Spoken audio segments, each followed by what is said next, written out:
బాబుకి నా నమస్కారములు. నేను కాకినాడ నుంచి, నా పేరు వరలక్ష్మి. నేను కాకినాడ 32వ వార్డు నుంచి వచ్చాను. నాకు ఒక కొడుకు బాబు. నా కొడుక్కి 3 ఆడపిల్లలు బాబు. నాకు నా ఈ గత ప్రభుత్వంలో నేను అధికారుల దగ్గరికి వెళ్ళినా నాకు పెన్షన్ ఎవరు ఇవ్వలేదు. రాజకీయ నాయకుల దగ్గరికి వెళ్ళాను, ఆఫీసులన్నీ తిరిగాను. నాకు ఏ అధికారి కూడా నాకు పెన్షన్ రాలేదు బాబు. ఈ రోజుని మీ అధికారంలోకి మీరు వచ్చాక, నా జగన్ బాబు వచ్చాక నేను 2వ నెలలోనే నేను పెన్షన్ తీసుకుంటున్నాను. 2వ నెలలోనే నేను పెన్షన్ తీసుకుంటున్నాను. ఆ పెన్షన్ నాకు ఫస్ట్లోనే 2250 రూపాయలు ఇచ్చారు. తర్వాత సంవత్సరంలో 2500 రూపాయలు ఇచ్చారు. మళ్ళీ సంవత్సరంలో 2700 రూపాయలు ఇచ్చారు. ఇప్పుడు 3000 రూపాయలు తీసుకుంటున్నాను. 3000 రూపాయలు తీసుకుంటున్నాను. మాకు ఎంత, నా పెద్ద కొడుకు, నా జగన్ బాబు నా పెద్ద కొడుకు, అలాగే తెల్లవారేటప్పటికి 1వ తారీఖు వచ్చేటప్పటికి వారంటీసు తలుపు కొట్టి మాకు పెన్షన్ మా చేతిలో పెడుతున్నారు. అలాగే కాదు బాబు, నువ్వు ఇది వరకు బాబు మమ్మల్ని లైన్లో పెన్షన్ తీసుకునే వాళ్ళకి లైన్లో ఉండి, ఎండలో ఉండి, మొక్కలు తిరిగిపోయినా ఎవరో పట్టించుకునేవారు కాదు. అలాగే ఎప్పుడు ఇస్తారో కూడా తెలిసేది కాదు పెన్షన్. ఇవాళ రేపని వాయిదాలేసి ముసలి వాళ్ళని ముడక వాళ్ళని తిప్పేవారు.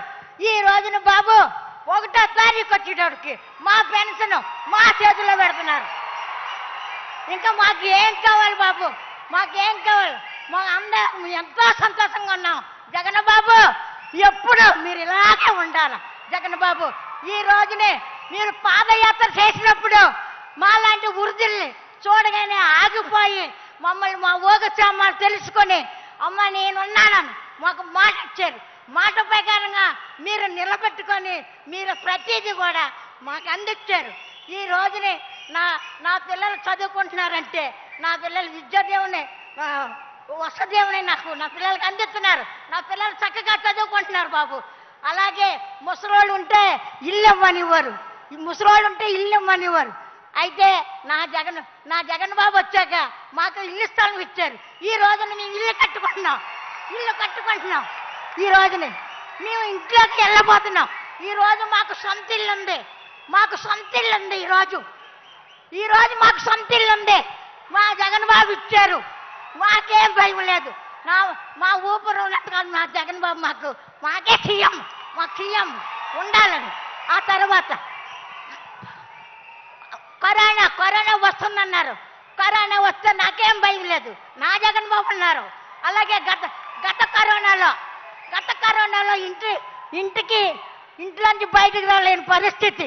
ఆ పరిస్థితిలో మాకు సరుకులు పంపించి, బియ్యం పంపించి, మందులు పంపించి, మాకు వ్యాక్సిన్ రాకుండా వ్యాక్సిన్ వేయించి మమ్మల్ని ఎంతగానో ఆదుకున్నారు. ఎవరో మమ్మల్ని ఏ ప్రభుత్వం మమ్మల్ని ఆదుకోలేదు. ఈ రోజుని ఏ ప్రభుత్వం ఆదుకోలేదు. ఈ రోజునే ఆరోగ్యశ్రీ, ఆరోగ్యం బాగోకపోతే హాస్పిటల్లో వైద్యం చేసుకోండి 25 లక్షల రూపాయలు మాకు చెక్ ఇచ్చారు. ఇంకేం కావాలా బాబు? జగన్ బాబు మాకు ఏం కావాలా మాకు?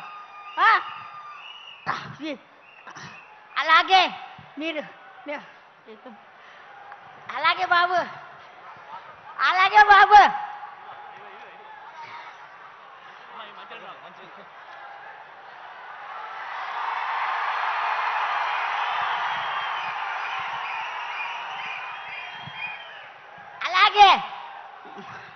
మీరు మాట తప్పను మడవ తప్పును అన్నారు.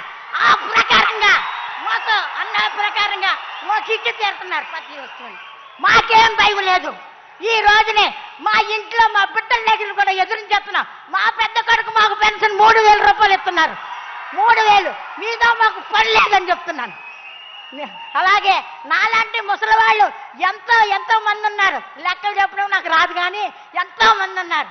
వాళ్ళందరినీ మమ్మల్ని ఆదుకుంటున్నాడు నా పెద్ద కొడుకు జగన్ బాబు.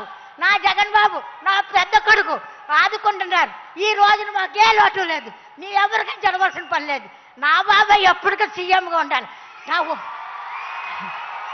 నాకు నాకు ఓపిక తెచ్చుకొని ఊపిరి నిలుపుకొని నేను జగన్ బాబుకే నా ఓటేసి నేను గెలిపించుకుంటాను.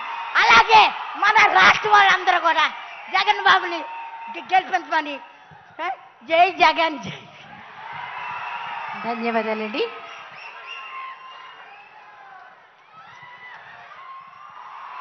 మరొక లబ్ధిదారిని మాట్లాడవలసిందిగా కోరుతున్నాం.